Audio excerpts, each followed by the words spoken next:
Hey guys, this lighting is really doing it for me right now. Okay, I have been putting off two things. I've been putting off more than two things, but the two things that I've been putting off that I'm going to mention here today is filming and cleaning my brushes. Okay, so here's the situation. Kind of like a two birds, one stone type gig is what we're doing today. I'm going to walk you guys through how I clean my shit, but also the brushes I like. This just in, everybody. Alyssa's having a literal rave beneath the kitchen. Just gonna have to give her a quick call. I'm so sorry to kill your vibe right now. Are you in a meeting? No, I'm just filming directly above the kitchen. I literally turned the camera on and it was like, we don't do it like this anymore. I'm doing the squat challenge, and so I was just gonna play it so that I could do the squats. It's okay. I can do it without it. I'm so sorry that you have to do silent squats. That sounds just horrible, frankly. That's okay. I'll send you the video of me doing it in silence. Okay. Bye. All right. Back to business. Okay, so the first thing that I do here is I take a little clean dish towel and I roll up half of it, just so that there's a little bit of kind of padding on this side, because then when I go clean my brushes, I'll lay them down like this so that they're on the slightest little incline, just so that basically excess water won't kind of drip then into the ferrule where all of the adhesive is that's holding in those bristles. So that'll kind of help the longevity of your brushes a little bit.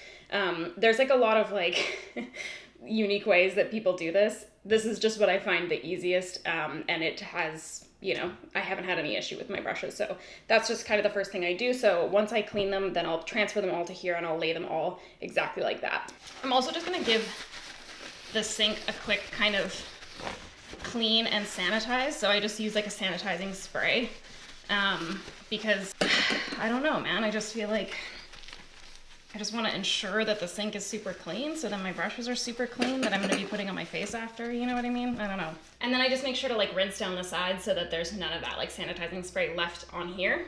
So a couple different options in terms of what you can use for cleaning your brushes. I will sometimes use shampoo if I feel like it. I feel like sometimes it keeps my brushes a little bit softer. You don't have to use an expensive one. This is just one that I hadn't been using for my hair anymore, so I moved it down to my brush cleaning station. For brushes that are a little bit more, juicy, like my cream face brushes and stuff like that, I do like to use this Sigmagic Scrub. Oh, fuck. Okay, well, I just dropped this and it broke, so that's really hurtful. But basically what this is the soap is suspended in this kind of scrubby pad thing. So it works so well on brushes that are a little bit harder to deep clean, that are maybe really dense. So normally I kind of will use that on the brushes that I feel like I have a harder time cleaning like that. But I won't be using it now because I fucked it up. So my bad. The cheapest option, and honestly still one of my favorite options, is Dr. Bronners soap. So I do the unscented soap. You can get this at Target or most Walmart, that kind of thing, for $1. And it works so well. I prefer the unscented one just because I find that the other scents are so strong to me that I just don't like my brushes smelling that strong when I put them on my face. So anyways, that's what I'm going to be using probably today. For beauty blenders, I really hate to say it, but I do actually really enjoy the Beauty Blender solid soap. I don't like the liquid one personally, but the solid soap I feel just works. I just wish this, there we go. But the solid one I just feel works so well for cleaning beauty blenders. It isn't really strong smelling, and that soap doesn't stay suspended in the sponge, whereas I find that certain soaps are really hard to get out of the sponge after. So I do prefer that one. It's a little bit expensive and it just feels silly when soap is soap, you know what I mean? But I don't know, that's the one that I've always kind of gone back to. So the first thing that I'm going to be washing are all my blending brushes. So I'll wash a couple of these at a time. A few of my favorite blending brushes, whilst we're here. So the Smith 230 and the 232. So this is the 230, which is a little bit smaller, and then the 232, which is a little bit of a bigger brush. These are just such beautiful blending brushes. They have like the perfect density to them. They blend things out just so beautifully. It doesn't ever get patchy or anything like that. They're just my favorite. So I have basically this entire thing is filled with duplicates of that brush because I just use it so much. It was one of those brushes that as soon as I started using it, I was like, oh, okay, so I'm never gonna use anything else again. Kind of a newer fave of mine is the Sigma E27. So this is their detailed blending brush. And if you look at the side, it's kind of a little bit thinner when you turn it to the side.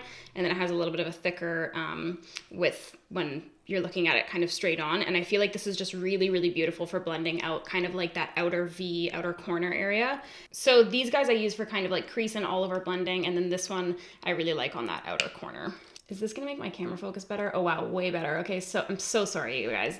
This is like with the lights off, which actually makes it focus better, but it's like dark as shit in here. Like it really doesn't look that dark on the camera, but like I can't see shit. Anyways, these are my Hakuhodo blending brushes. Hakuhodo is very, very, very expensive. They are absolutely stunning brushes. They're very, very high quality. They're gorgeous. They have really like unique shapes and styles and stuff like that. I have a harder time justifying their blending brushes personally. I do really, really love them, and that's why I'm mentioning them here today. But I just feel like there's so many good blending brushes out there for a way cheaper price that it's hard for me to justify these ones personally. That said, this one is, I don't have the name for it. It is the softest brush this side of frickin' Texas. These two, so I have the B142, which is a little bit bigger, and then the J145 or 146. Looks like J146 maybe. B142 on this side is pretty standard shape. The J146 one is a little bit, or is it 142? Honestly, I just don't know. It's like rubbed off. But anyways, this one's like a little bit of a thinner, kind of more tapered bristle. This is something I've talked about a lot when, in regards to brushes. A lot of people just kind of buy brushes that are recommended to them, which, I mean, of course, like we do with anything else. But I find that when people have issues with different makeup application problems, a lot of the times it comes down to them using too large of a brush. So we don't all have like this super, super large lid space. If you do have smaller lid space that you're working with, you might want to invest in a few brushes that are a little bit smaller. I do actually have some brushes that I really, really love that are like just really nice and small, like more detailed brushes. I can't talk about them yet, but I'll let you guys know the absolute second that I can. But that's something that I would kind of keep my eyes peeled for if you feel like you struggle with blending, or it always looks patchy, or it skips, or whatever kind of thing. You might have an easier time if you have smaller brushes. So those are kind of my blending faves. I'm gonna go ahead and show you how I wash these. Oh yeah, one thing I wanted to mention about those Hakuhodo brushes, they have like very, very tiny handles, which some people might like, but I really dislike because they get lost in my brush cups. Anyways, I'm gonna take 4 brushes here, okay? And I'm gonna get them low wet. Turn off the water. Don't be fucking crazy, guys. You don't need to leave the water running the whole time, okay? We got a planet to save. And then I just really gently kind of swirl, and then I'll go back and forth with my brushes. And then I take them between my hands, and I just sort of, I don't know, like massage them downwards. I just try to be gentle, and I'll kind of like go along my fingers like that, just so that you're getting in between those bristles, but you're not being really, really hard on your brushes. If you find that your brushes are splaying and stuff like that, which a little bit of splaying is, I mean, common, like that will just happen. And I do find with like natural hair brushes, it's a little bit more common as well. But if you find that you're getting a ton of splaying where it's like actually making the brush like harder to use for you, or it's like sticking into your eyes and shit like that, then I would say maybe just try and be a little gentler with your brush. Then I'm gonna go ahead and give them a little rinse. So same thing when I'm rinsing them, I just kind of go through and massage out any extra soap. I just wish that this would like focus, you know what I mean? That would be so great. And then I just kind of shake out any excess water. And then, okay, I'm gonna shape the brush. This is so annoying. I'm so sorry that I am the way that I am, but this is what I find like helps keep their shape. So I just kind of go through and I just really gently shape it like that. And then I lay it on my little towel. Shape. And my towel. One other thing as well is that you want to make sure that you're cleaning the handle of your brush too. So obviously we're wanting to get into the bristles and stuff like that and make sure that that's nice and clean because that's what's going to be touching our eye. But we also have like, you know, our sometimes dirty hands touching these brushes. So you just want to make sure to like give your handles a good clean as well. And especially so, I mean, just everyone should be doing this, but if you're a makeup artist as well, you want to make sure to really, really be keeping those handles super nice and clean. There's nothing worse than a brush that is clean, but still looks dirty because there's like little makeup smudges and stuff like that on the handle. So that's just a little side thing. What you definitely don't want to do is just jam the brushes straight into your hand and then be like, just kind of like back and forth motions, and then I'll massage that soap in there. Another thing that you can do as well, if you feel like your brushes are getting a little bit scratchy or they're splaying a ton, whatever may be, I think it's kind of nice. I usually end up doing it probably maybe once a month or once every 2 months. I have a lot of like brushes here, so I don't usually end up having to wash them as often as I used to when I had fewer brushes. Let's say I wash my brushes like twice in 1 month or 3 times in 1 month because, you know, I ran through my brushes finally. Then I would probably condition once every 2 months. If I was washing more like once a week or twice a week, like I did when I had fewer brushes, then I would probably condition about once a month. So for condition, I just use the same kind of conditioner that I would use on my hair. You don't have to use anything really expensive. You can just like pick up cheap stuff. And I do the same thing. I like wash and shampoo them or whatever, and then I will put a little bit of conditioner on them, let them sit for like a minute, and then just rinse them out really, really well. I do find that it helps a little bit. It's not something that I find myself having to do all the time, but I do like to do that every now and again. Okay, let's talk about like shady, smudgy brushes a little bit, okay? So this is, is this 116? Yeah, okay. So this is a Sonia Kashuk brush. I think you get them at Target. I can't remember, but this is 116. It's kind of like a dome brush, and I really, really like this for blending out like cream eye products and stuff like that. So like cream shadows and stuff. The Real Techniques shading brush I really like as well. Where's my little thing? The other thing. Oh yeah. So I use both of these from Real Techniques. I use the shading brush and then the accent brush. So shading brush is a little bit more kind of like fluffy and thicker, and I like that for like really smoking out bottom lash line. And then the accent brush I like for a number of things. I'll use it underneath my lash line, or on like my upper lash line to like blend out either eyeshadow or like a gel liner or pencil liner, to kind of get like a nice smoky liner look.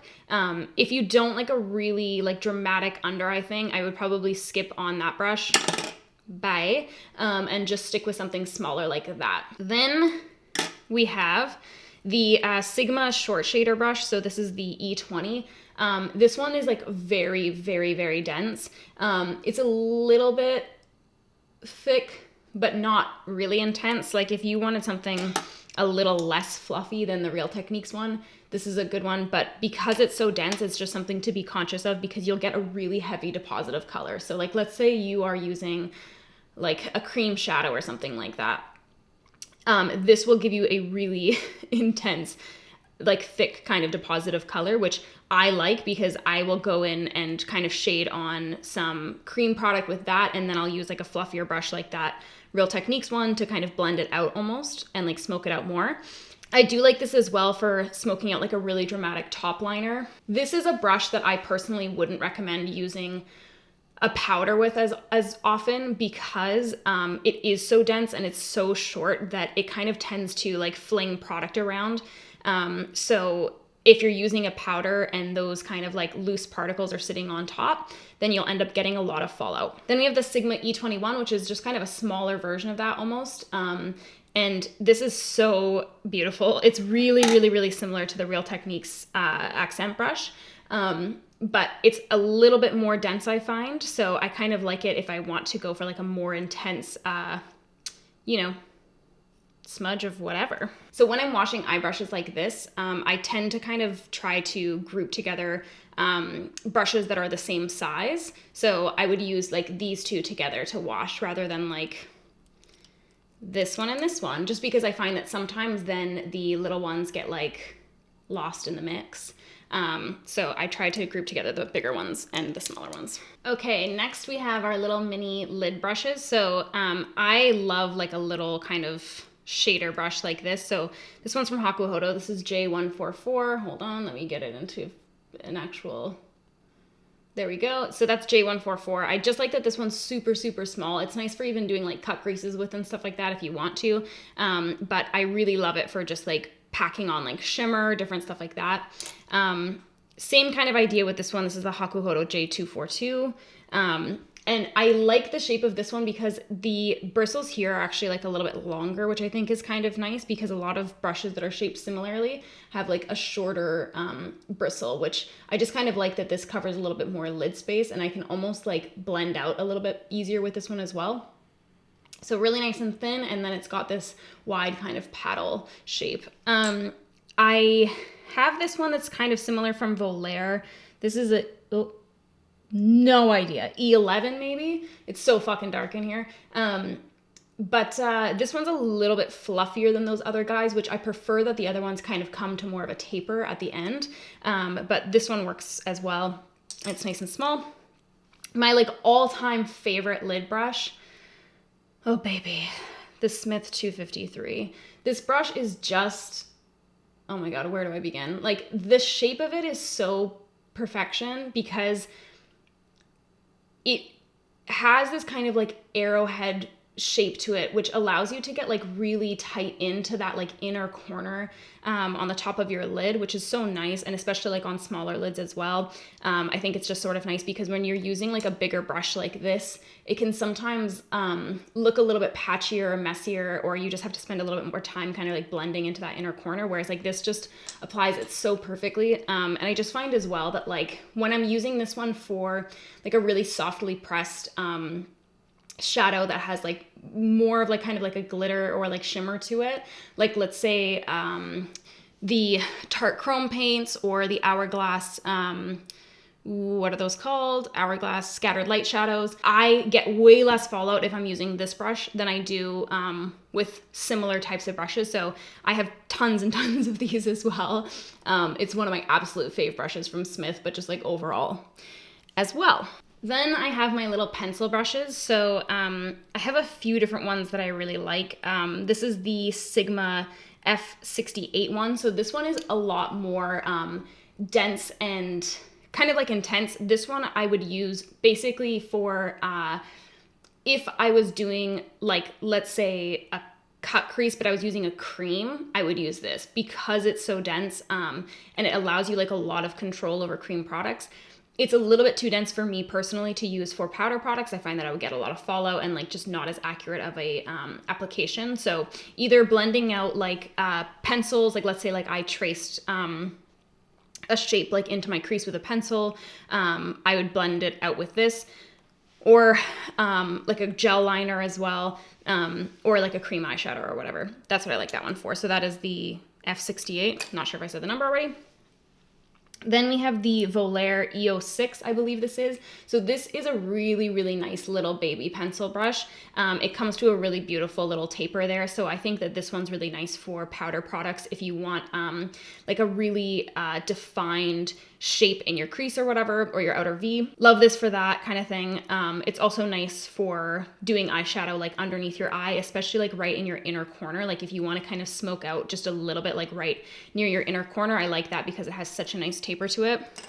Kind of a similar one from Hakuhodo. This is the B5520 one. It's a little bit fluffier, but still really, really nice for powder products. I like that one on my under eye as well because it's not scratchy. This isn't actually a pencil brush, but I use it in kind of a similar fashion. So this is the Sigma E47 brush. Okay, listen, I think that they actually discontinued this, which I could just die over. It's such a fucking good brush. Like I just love that it has this long bristle. Normally, like I'm not a huge fan of brushes that have longer bristles because it allows you like a little bit less control. However, when I'm blending out things in my crease, if it's too short, then it will be kind of like too dense and not have enough give to it, so it won't actually blend things out nicely. It'll keep it really, really saturated with that color. So this is just such a nice shape for blending out creases and keeping them a little bit softer, not as like intense as if you were using one of those other pencil brushes. It's just beautiful for blending out in the crease. I love it so much, especially again for those of you with like smaller lid space. It's really, really nice because you know, like when you're using a blending brush that's like way bigger in comparison, it's nice for like diffusing. Like I like the bigger brushes for diffusing out lighter colors and stuff like that, or kind of going over at the very end. But if I'm trying to diffuse like a dark brown or a dark black or something like that in my crease, I like to use something smaller like this so that I'm not having this like really overwhelming amount of pigmentation all over the place. So it's just a really, really perfect brush and like density for blending out deeper colors into the crease. Wow, I'm like really going in here. I can't contain myself. A few more little detail brushes here and then like we can move on with our lives, okay? This is the Sigma E06 brush. So this is like a very, very, oh, it's just perfect. It's like so tiny and it's really gorgeous for doing like really nice thin winged liner. Sometimes even if your application is really good or you're using a product that like, you know, is good or whatever kind of thing, I find that it's still really hard a lot of the times to get like a nice thin line. But this is just so baby that it's really, really easy to get a nice like thin crisp line. I also like to use this if like I am doing like a larger liner, like a thicker wing, but I want to just kind of sharpen that tip to be like perfect. Then I'll use that one on the very end. Overall, kind of like favorite angle brush is the Smith 205. I like that it's a little bit shorter and it's also just really, really, really thin as well. If we could focus, that'd be great. It's really nice and thin as well. So some angle brushes have really, really long fibers here, which I find just like give me way less control, and it also tends to splay easier if the fibers are too long. So this one is shorter, which makes it a little bit denser and has more control overall. So I can get really nice crisp lines with it, but it's also really nice and thin, so it's not like fluffy at all, just really, really nice crisp lines. Then we have the, I'm like out of breath, the Smith 202 brush. So that is kind of like their precision eyeliner brush. I use this mostly for doing my beauty mark, but I think it's really nice as well on if I'm doing like makeup on clients, because it's like a very non-invasive brush. Even if you're being like really gentle and really careful and stuff like that, a brush that's this big in like someone's inner corner can feel really invasive and just like large. So I like that this one's just so tiny. It's not invasive at all. You barely feel it on your skin. And it's nice as well for smaller eyes. This doesn't have a name. This is also from Hakuhodo. Oh, it's just so cute. I don't really use this that often, but I just love it. It's so cute. This is just a nice kind of like all around detail brush. So I'll use this for the very like tip of like smoked out liner. I'll sometimes use it underneath my lash line if I want like a really, really, really thin kind of little like application of like smoked out color. It's just so cute. That's mostly what I use it for, is just looking at to be like, wow. With angle brushes, oop, that's like sticking to the things I spent so long talking about it. You want to be really careful about how you are cleaning these because, well, first of all, they're usually like right in your eye, so they're nice and juicy in there. But also, the last thing you want with brushes like this is splaying. So definitely not like ramming them into the soap or ramming them into your hand when you're cleaning them, and just kind of always try to clean in the direction that you would be applying product as well. So, you know, like I wouldn't be applying my eyeliner like going backwards like that. So I always kind of go right from like the heel of that brush all the way to the top, and that's how I make sure to clean these. And then if there's some gel or whatever that's kind of stuck in there, I'll basically just take my nail and sort of scrape out whatever I need to scrape out. But just making really sure to be extra careful and cautious with those ones so you don't get any splaying, because it makes them kind of like useless if you do. I just want to talk a little bit about staining. So every once in a while you will get stains on a brush. Like let's say you're using like a pure pigment eyeshadow or something like that that isn't, it's like a pressed pigment rather than like a eyeshadow. It's not uncommon to get staining. It's not the end of the world. Your brush is still like clean, even if it's like a little bit stained and stuff like that. If the stains really, really, really bother you, one thing you can do is use shaving cream. So like if you go get like some cheap like razor shaving cream stuff, like the stuff that foams up, I will immerse my brushes in that and like let them soak kind of thing in that shaving cream, and that sometimes helps with staining. So that's what I would say for that. This is where shit gets real nightmarish, okay? Cleaning like creams and stuff like that out of super dense brushes, which I love, like a super dense brush for my face, is absolute fucking hell on earth. One of my favorite brushes actually recently, which I don't know why, like I'm such a like, I don't know what it is, okay? Like when makeup brands come out with brushes, I'm like, fine, but like I don't want anything to do with it. But this brush is so good. This is the Rare Beauty foundation brush. I don't know if it has like a different name than that, but it's so good. It's very, very, very, very, very dense. It works particularly well with her foundation specifically because her foundation is a lot more kind of like watery, liquidy kind of texture. And so I find that it blends it out really beautifully and doesn't leave like any kind of streaks or anything like that. But you still get a nice coverage with it because that brush is so dense. So the denser the foundation brush, at least I find, the more coverage you're gonna get out of your foundation. If you're using something that's really just like doesn't have a ton of density to it, it'll be a little bit more of a sheer application in my experience. So that's a foundation brush that I've really been loving. e.l.f. 105 brush. This brush is otherworldly. It is the fucking best, man. Like I wish it was easier to find because I would have 8,000 of them. But I always have 3 on the go because I use these for cream blush, cream bronzer, and they just are the absolute fucking best. You can kind of see they have those like long bristles that stick out. So it's quite dense right here, like not as dense as like the Selena Gomez brushes, but it's still quite dense, so it blends out really beautifully. But those like little long bristles that stick out the top, I just find like make it look like so nice and airbrushed. It's just stunning. For powders, I really like the Smith 131. This has like a weird logo on it because this was one of the brushes when they were doing like testing on it and stuff like that. This is like one of the samples from their lab, I think. Hold on, let me make sure that brush is actually out now. Sometimes when like you get like samples from a lab and stuff like that, they just put like whatever on there. So they put 131, which is a different brush of theirs, but that's actually the 154 brush. So let me show you the one with the actual label.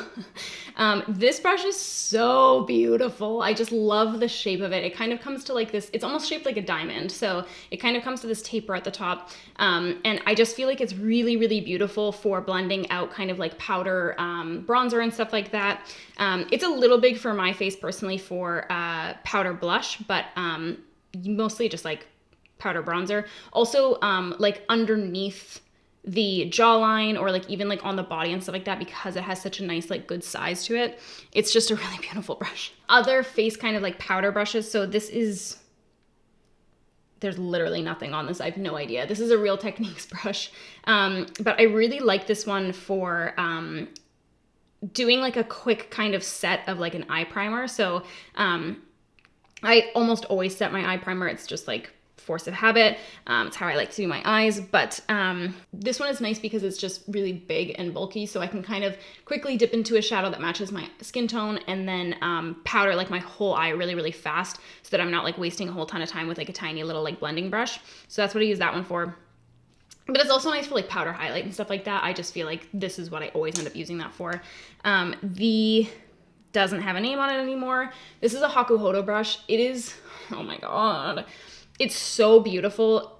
This one I think was really, really expensive, but it's absolutely stunning. It is the softest little baby brush ever. I love it so much. This one I like for like if I'm gonna do powder highlight or even like powder blush. But basically, like, I'll just try and use it for whatever I can because it's so nice. I also liked using this. I don't like do clients that often anymore. Like I'll sometimes do people's makeup, but it's like pretty rare. But I do like using that on clients, even for like powder bronzer and stuff like that, because it's just so nice and tiny. So it's kind of nice to like get in there. I find that when I'm using larger brushes on my own face, it's like not that big of a deal because I know my own face so well. But when I'm on working on a client, it's nice to have smaller brushes personally, so that I'm not getting this crazy like huge deposit of color that I'm then having to go back and kind of work to clean up. So I like that guy.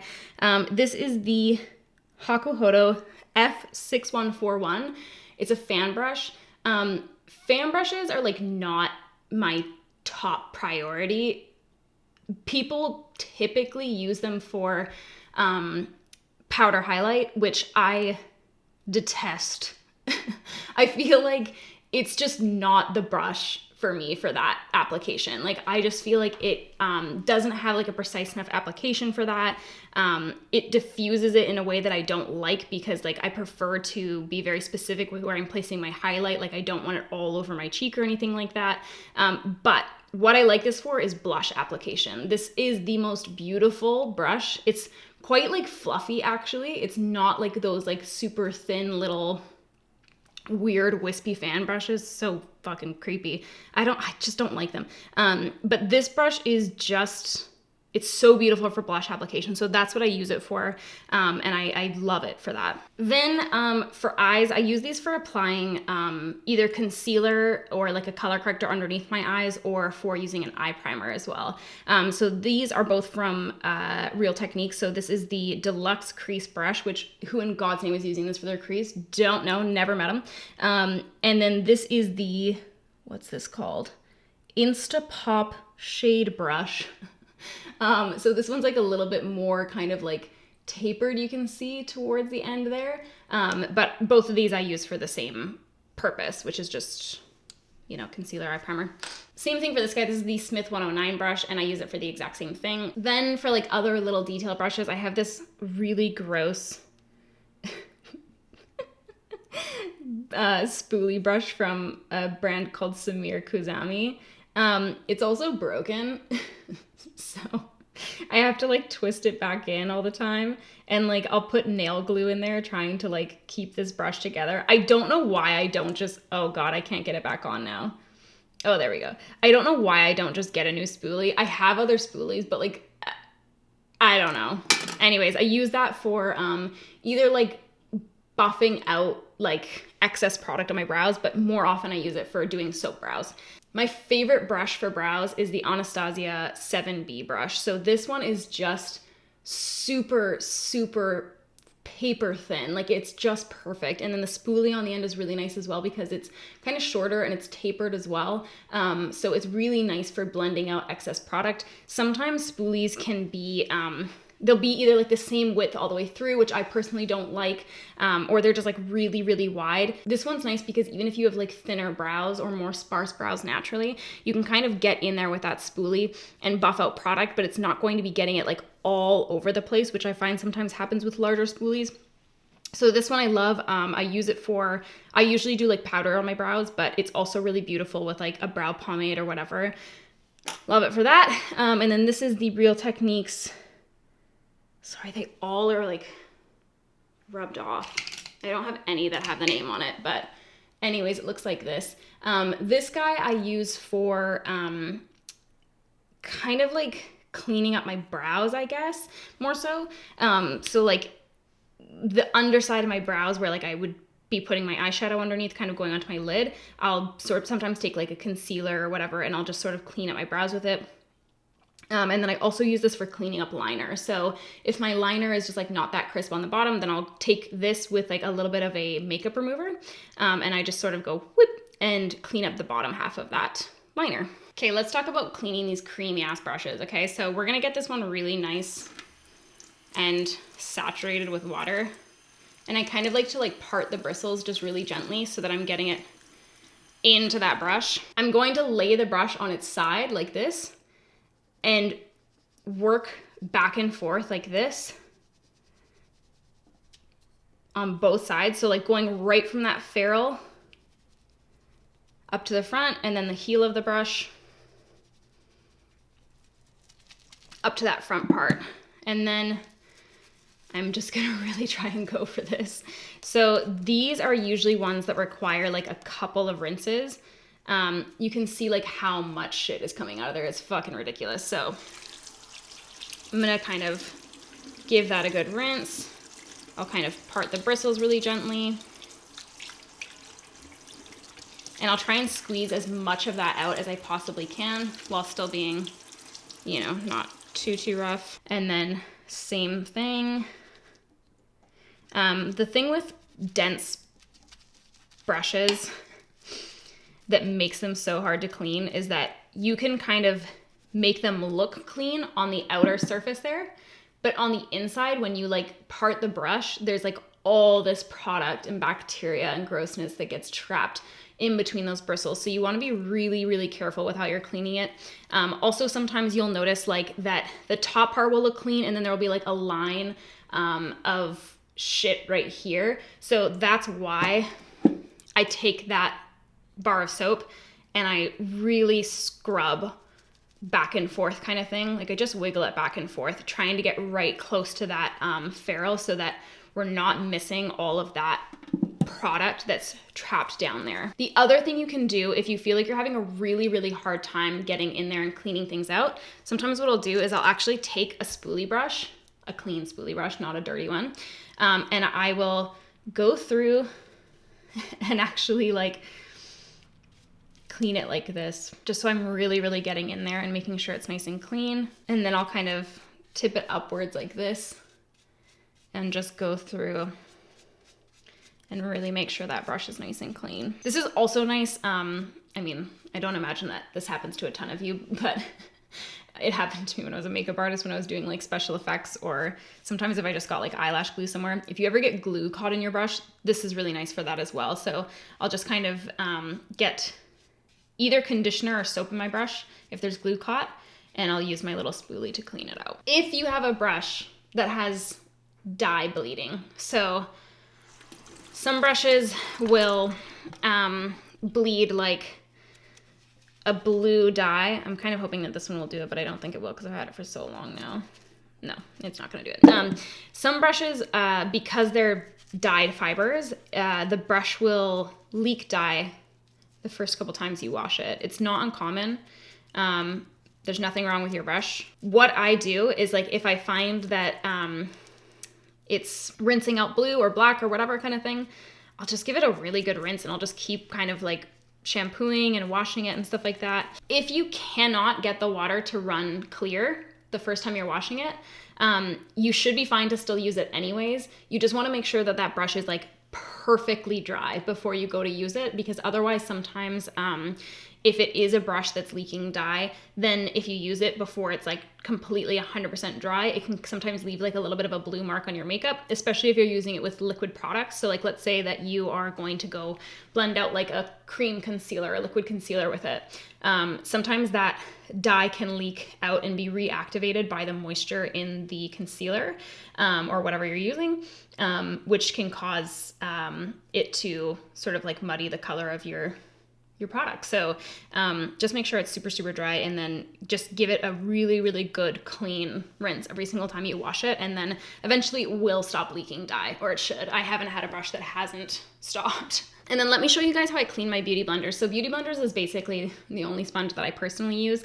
I cleaned these actually pretty recently, so they're not like really, really grimy and gross, but I'll show you guys how I clean them anyway. So first thing I do is I load it up with like a ton of water, and I just like I'll do like a big load up, and then I'll squeeze it all out, and then I'll load it back up again.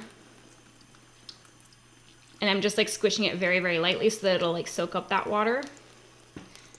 But then I'll like have it so that there's so much water in there, okay? I'll squeeze out a tiny bit of that, but not all of it. And then I'm going to take my little beauty blender soap, and I'm just rubbing that right in there. And I actually scrub these pretty hard, personally. And then I'm going to squeeze out the product. And that's why I like to leave that excess water in there, because the water's kind of like trapped on the inside. And then when I soap it up, I can squeeze out that product. Same thing, load it up with water. I'll squeeze out all that water. Load it back up, squeeze out a little bit, and then I'll just keep cleaning it like that. Make sure to get like the sides of your beauty blender as well, so you're not just cleaning only like the top and bottom, but the whole thing, because you are using it with water. Water can breed bacteria. So same thing, I'm squeezing it out. And then you really want to make sure to rinse your beauty blender really well. There will be a lot of soap in there. Beauty blenders do take a while to clean properly in my experience, so just be patient. It's kind of a pain in the ass, but I mean, especially if you're paying like beauty blender prices, it's like worth taking the time to clean them properly. So that's that, guys. I'm not even gonna bother to bring the camera back up to my face to do this outro. Just bye. I'm so sorry if this was super fucking boring, but I need to clean my brushes, okay? A bitch needs to clean. So that's pretty much it. I hope this was helpful for you, and if it wasn't, then I don't know what to tell you. I'll see you next time, okay?